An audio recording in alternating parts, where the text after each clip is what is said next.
पंचक सुखः सुखी सुखप्रदो नागो महेश कृत संस्तवः महेश्वरः सत्यसंघः शरभः कलिपावनः रसोलसज्ञ सम्मानः तपश्चक्षुर्च भैरवः घ्राणो गन्धस्पर्शनञ्च स्पर्शोऽहङ्कारमानदः नेति नेतिति गम्यश्च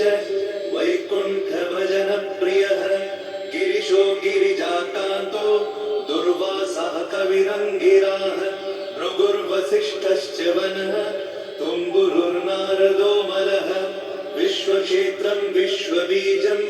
विश्वनेत्रश्च विश्वपः याजको यजमानश्च पावकः पितरस्तथा श्रद्धा बुद्धिक्षमा तन्द्रा मन्त्रो मन्त्रयुतस्वरः राजेन्द्रो भूपति कण्ठ माली संसारसारथिः नित्यसम्पूर्णकामश्च भक्तकामधुवुत्तमः गणपकेशवो भ्राता पिता माता च मारुतिः सहस्रशीर्षा पुरुषः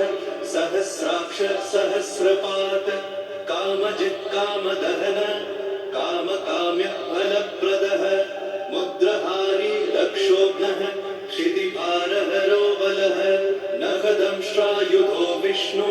भक्तो भयवरप्रदः दर्पः दर्पदो दृप्तः शतमूर्तिः अमूर्तिमान् महानिधिर्महाभोगो महाभोगो महार्थदः महाकारो महायोगी महातेजा महाद्युतिः महाकर्मा महानादो महामन्त्रो महामतिः महाशयो